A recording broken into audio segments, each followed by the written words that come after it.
Okay, so to start, they gave us some information. They said Detroit was 260 miles north of Cincinnati. That's the distance between these two cities. They said it took 90 minutes for a trip from Detroit to Cincinnati, and the trip from Cincinnati back to Detroit was only 60 minutes. So that tells us that our current is going this way because that took less time. And 4A asks us to find the speed. So to find the speed, I started with 260 miles being my distance, and then I used rate plus the current because I'm going to do this for 60 minutes. 60 minutes is 1 hour, so I'm just going to use 1 for this. Then from there, you distribute your 1 and you get 260 is equal to R plus C. And then you subtract your C to the other side and you get 260 minus C is equal to R. And then from there, you have to start your other problem to get the information to plug in your numbers for this equation. Okay, from here, you can use your other part of the equation, and you're going to have 260 as your distance again, which is equal to your rate minus the current because it's going against, and I converted the 90 minutes to 3/2 because it's 1.5 hours. Then, from there, your next portion of the equation is going to be 260. And you're going to plug in, you have what R is on the other side right here. This is going to go in right here for R. So it's going to look like 260 minus C minus C.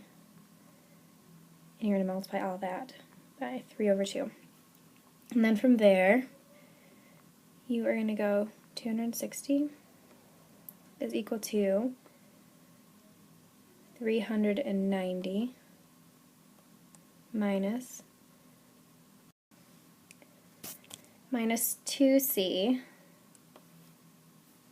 and then from there, that's because we distributed our 3/2. From there, we are going to subtract your 390 from your 260, so I got negative 130, which is equal to negative 2C. You're going to divide that by 2, so you can get C alone, and you'll get 65 is equal to C. So then, that is our answer for 4A. That is the speed of the current.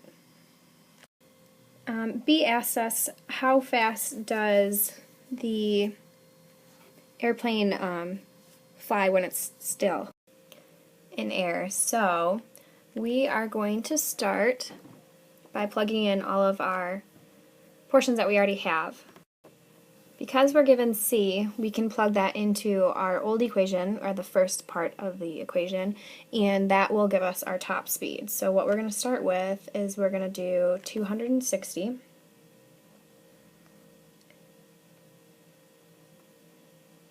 minus 65, because that is our current. So we're plugging this in right over here from the first equation. Because this is the equation that we had 260 minus C. It's going to give us R because we don't have R yet. So from 260 minus 65, you are going to get 195 miles per hour. And that is the answer to 4B, 195 miles per hour.